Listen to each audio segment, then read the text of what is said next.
Kia ora e te iwi e haere ake nei I te karere. Ka ore tētahi a ratonga kiriwara kai whakapō wauau I Kaikohe I te tino mohio me nā katuwhera tonu o na kuaha a Muriho I te marama o hune I tēnei tau.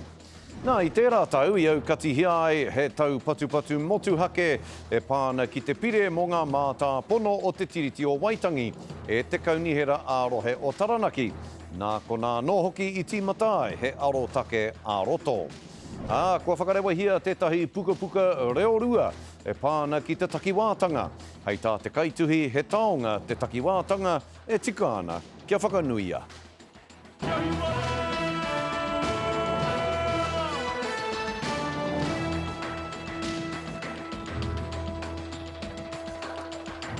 Nō reira kei ngā piki kōtuku o te motu tēnā koutou katoa nau mai anō ki te karere. Ka ore tētahi a ratonga kiriwara kai whakapō wauau I Kaikohe I te tino mohio me nā katuwhera tonu o na kuaha a Muriho I te marama o hune I tēnei tau. Ko te kōrero rā hoki a te toihau o te rūnanga o Ngāpuhi, kua kite ia I etahi rangatahi e kai ana I te pī, I mua I te katoa, I taua taone I te tai tokerau. Kei te rere te karanga I te iwi kāinga kia mahitahi rātau, ko te kāwanatanga ki te patu I te pī I Wainganui I ngā uri o te rohe. Kei a Harata Brown, ngā tai pito pito.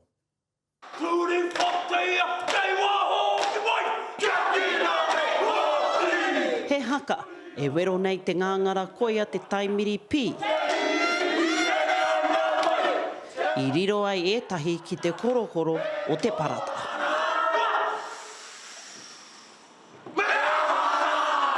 Well, I realised I hit rock bottom in jail, that I'd been on and off meth for 26 years of my life, along with other numerous drugs, whatever it took to support my habit, and just had enough. Iai ana kua wete kina ngā here o warawara. He kaimahi e nei ki tēnei ratonga ko whakaoranga whānau Recovery Hub, Bilingual. I come here in February 2023. I got released from Christchurch Men's Prison. I'd served my time.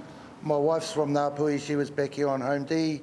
I come up here and want to change. We deal with about 300 people to 500 people coming through these doors a year, and 90% of them have methamphetamine problems. Engari hei tā te kai whakahaere, ka kapi pea ngā tatau. We are funded to provide mental health and addiction support to our community. The demand way exceeds what the capacity and capability that my little organisation has to cope. And at the moment, we're in limbo. We don't even know if come June we're getting funded. Kei konei ki tau tētahi taitamariki kai I te tarutaru pī. Ārongo ana ngā tai mahatanga ki ngā tiriti o Kaikohe. I mean, you can't talk all of this iwi stuff if you don't try and offer your own too, eh? Ko mea mai e tahi marae, ko tāhai e tahi whānau I warātou hot water cylinders, ngā water pumps, I nei mea katoa.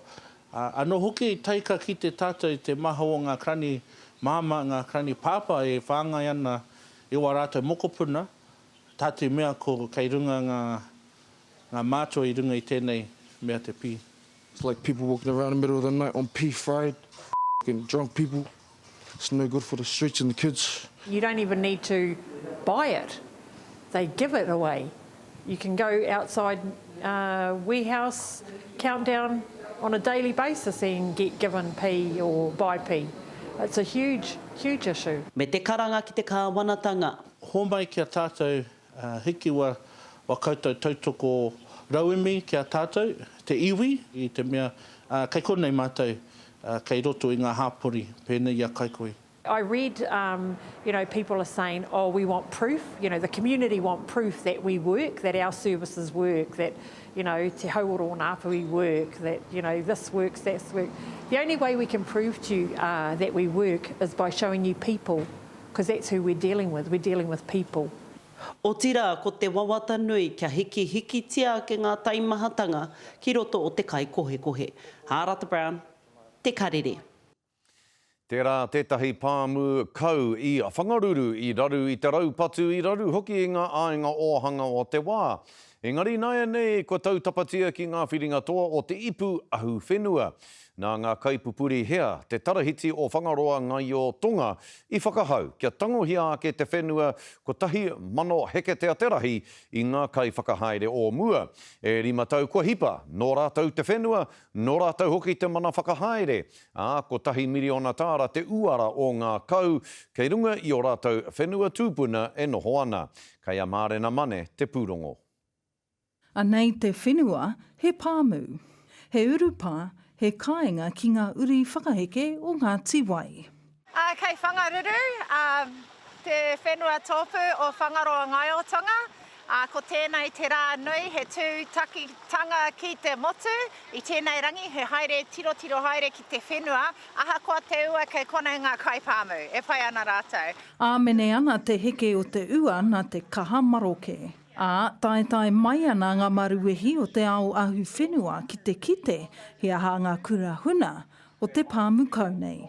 You can just see the emotion and the dedication to actually turning something that has been run down into something that's productive and is actually going to benefit their whānau and their community. Me te mōhio hoki mai ngā taurima te kau, ka riro te whenua ki ngā whanaketanga a te kāwanatanga.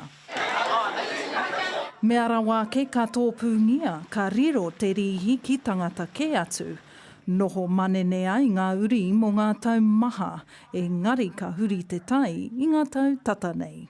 Ko te whāinga matua, ka tātai hono te tangata, ka tātai hono te tangata ahika ki tōna whenua ake. Enei whenua he whenua tōpu I te wā o ngā tau iwa te kau I whakatōpungia ngā whenua ki raro I te tari Māori o aua wā. He raupatu whenua me ki. I te mea, ka hore mātou ngā uri me ki ngā tūpano o aua wā e whakahaere te whenua nā te tari Māori tonu. Ko ngā hua no te tarahiti ngā kau kei runga I te pāmu. Ko te tarahiti hoki ngā kaituku mahi o tirā hoki anō ai te mana motuhake ki te mana o te whenua. It's been a very rewarding process, I guess. Taking something that was so run down and poorly looked after, just to be able to stand it back up and make it something to be proud of, I guess. Iwa te kaumārua tau te whakataetai ahu whenua e whakahaere hia ana. Rata mai ai ngā kaiwhakawā ki te taki ngā roa, a whangaroa ngai o tonga. It's all very well and good to talk about the land, but when you're actually there and you can see it in your own eyes and you can hear and see the emotion from the people that have actually been disconnected from it. Ka hoki mai ngā uri o ngā tūpuna nā rātou tēnei whakaaro nui I whakatū. E whakatīnana nei te rautaki a te tarahiti kia kaha kia ngitū ngātahi ai te whenua me ona uri. Mārena mane, te karere. I te tihema o te rātau I aukati hia ai he tau patu motuhake e pāna ki te pire mō ngā mātā pono o te tiriti o Waitangi e te kaunihera ārohe o Taranaki. Kāre o rātau māngai Māori, pēnei I a tini moiahu I tukuna kia tū ki te kōrero, kia tū ki te whakaputa whakaaro. Nā kona I Matapae he aro take āroto I te hānuere o tēnei tau. Kia puta mai ai pēr he whakapāha. Kei a lineni tūpou ngā whakamārama. Te reo porotehi, te reo o te Māori. Ki Pāremata, he ua hoki ki te whakangu I te reo nei. We will not stand by as the treaty principle bill tries to diminish our rights. Engari anō ki Taranaki, he rereke.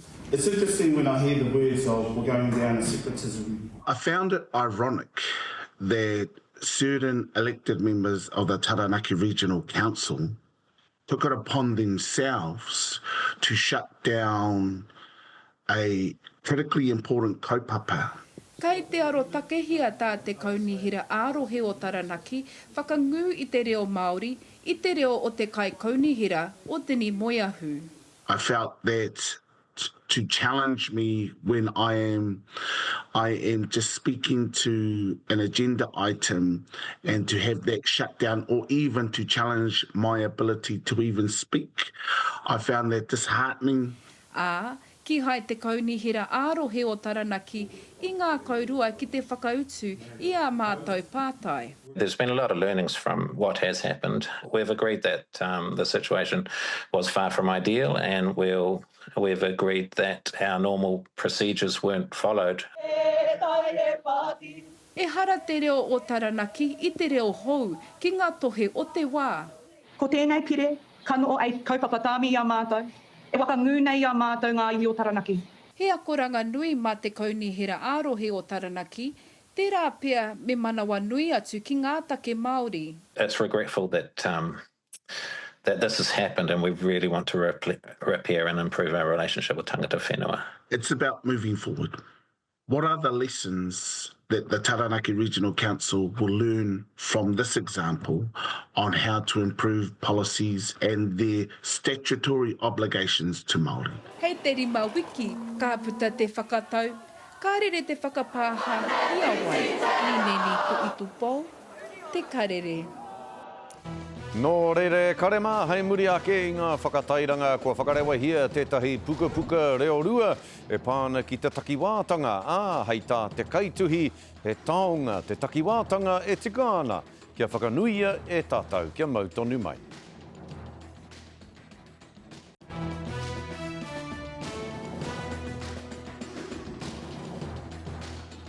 Ia tētahi puka reo rua e pāna ki te takiwātanga. Hei tā te kaituhi Jessica Hita, he taonga te takiwātanga e tikāna kia whakanuia e tātou.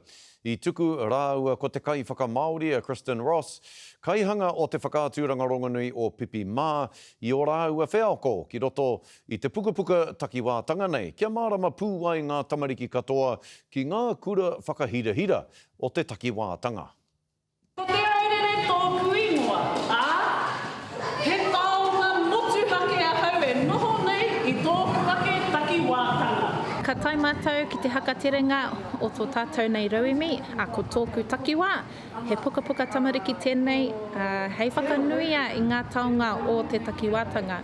E rua ngā puka, a ko wetihi i roto i te reo Māori, ko wetihi i roto i te reo Pākehā. Obviously the book came from our journey with our son, Te Aurere.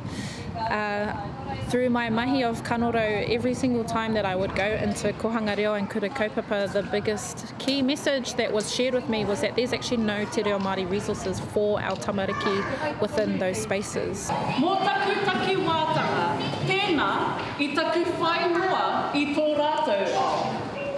Taku cousin ko Jessica Hita, nā tēnei puka i tuhi, nā kui whakamāori, ana he whakatīnana tērā i tana hia kia puta tētahi puka reo Māori mō te takiwātanga ki te ao.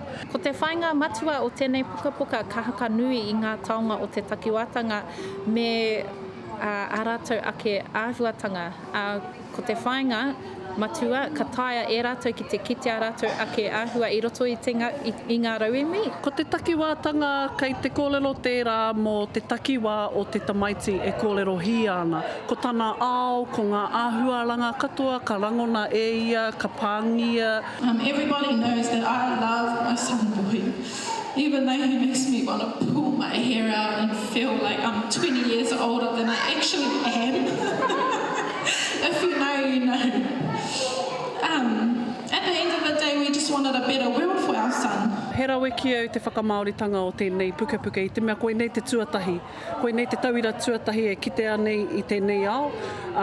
Ko te noho Māori o te reo Māori i te ao o te takiwātanga. For so long, there's been a negative stigma that surrounded autism, not just autism, disability as a whole. And that's just, to us as Māori, that's always been just a diverse way of being. It's been in our kōrero tuku iho, it's been celebrated, and I want our whānau to understand and acknowledge that he taonga tuku iho tēnei momo āhuatanga o te takiwātanga. Ka te tiwi kei te aru ngā whānau o ngaitahu i ngā tapuai o rātou whainga mā te piki i ngā maunga e rima o te rohe i roto i ngā wiki e rima. Ko tōna kotahi rau uri o ngaitahu i piki te maunga tuatahi ia te poho o tamatea i o tautahi i ngā rangi whakatānei. Anei rā te pūrongo a Hora Kairangi Nicholas.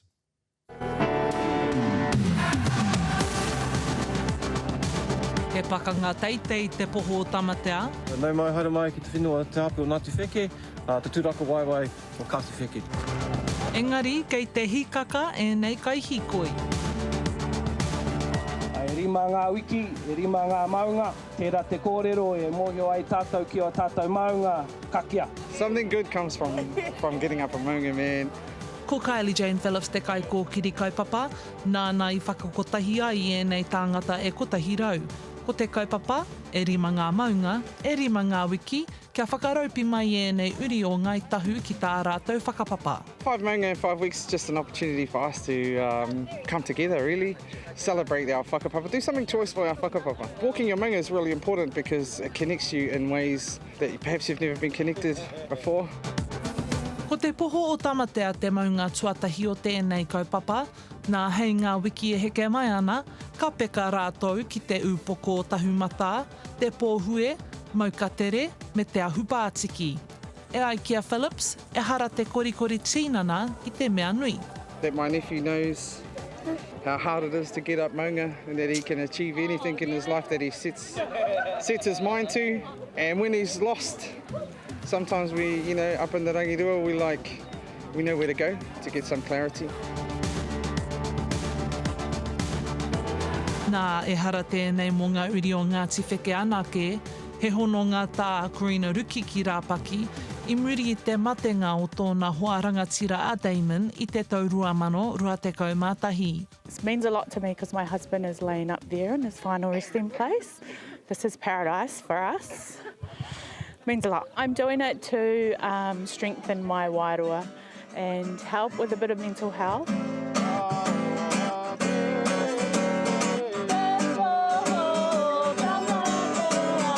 Hei tēnei rātapu ka haere rātou ki te upoko o tahumata, koinei te maunga tipua o ngā whānau no Wairewa. Hora Kairangi Nicholas, Tahu News.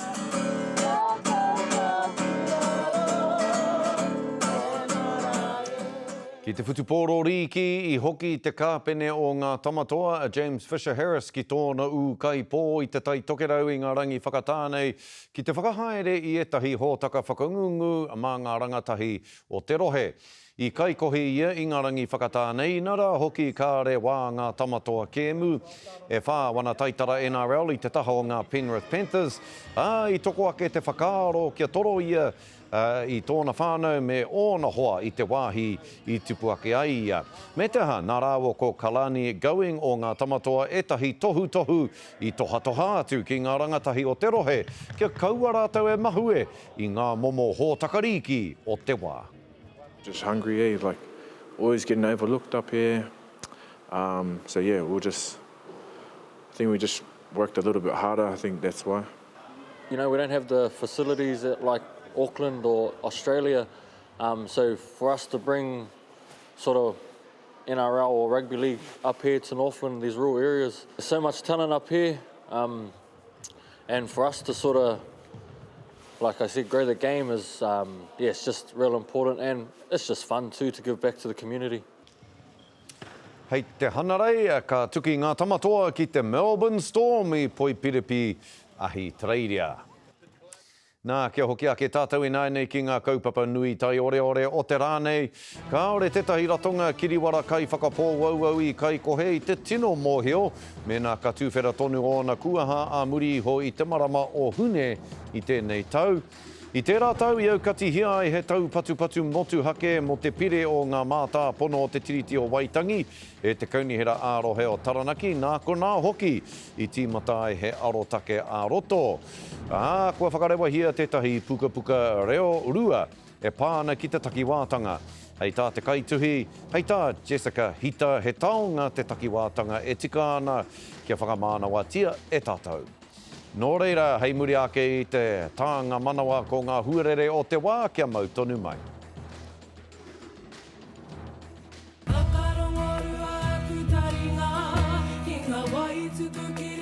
Ka te karema, kia tiruhia ake ngā tohu huarere o te wā.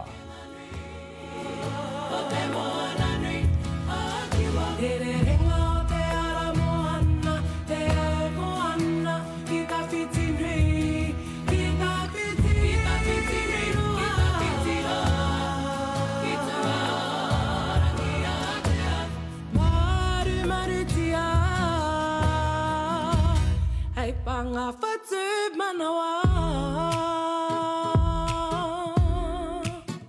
E hara paku mana I te manako E mana pawhi tono o ku matua tipuna Oi me hata kei whakangaro atua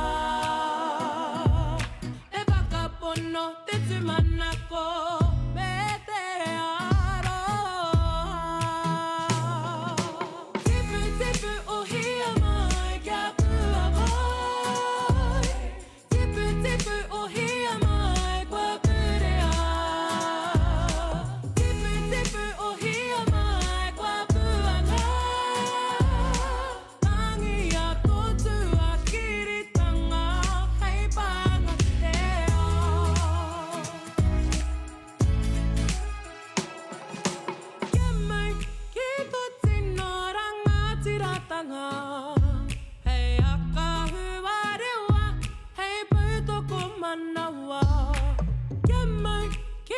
Te ahunei, hakoa te ua o te rānei ka hoki mai anō.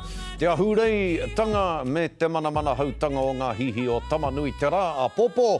Ahu atu ki te mutunga o te wiki nei. E mihi ana ki o koutou I mātakitaki mai te karere I tēnei rā. Ngā tauwhirotanga me ngā manaakitanga o te wā ki o koutou katoa. Ka kite anō I a koutou I tēnei haora a popo tūrou pare a tūrou. Hawaiki.